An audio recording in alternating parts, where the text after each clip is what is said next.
Majka kaže, ja sam izgubila svog sina, mlad je bio.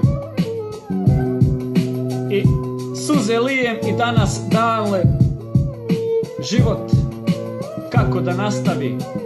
Aldine, možeš mi sastaviti nešto? Bila bi ti zahvalna do kraja života.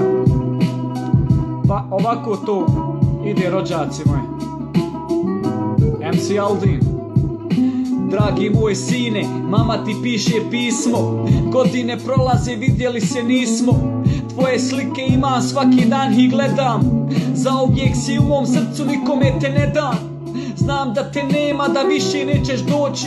Probudim se uplakana i ove tužne noći. Uzmem tvoju odjeću, suzama ih kvasim. Život bi dala da tvoj život spasim. Drago moje dijete, moj meleko slatki, niko majkinu tugu ne može da shvati.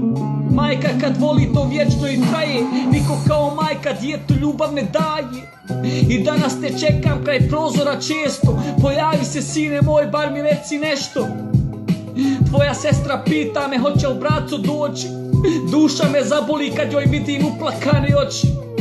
Babo te ne spominje, ja ga i ne podsjećam, jer kad bi ga upitala ubio bi se osjećam. Kad si se rodio, Allahu se zahvalio, on je dobar čovjek, Allah ga nagradio. Svi smo mi Allahovi i njemu se vraćamo, amin. MC Aldin. I to ću ja za nju da snimim, tu neku pjesmu, privatno i to, ali eto da čujete nešto malo. I ona je rekla da je ovo ok ako podijelim sa narodom. Život rođo.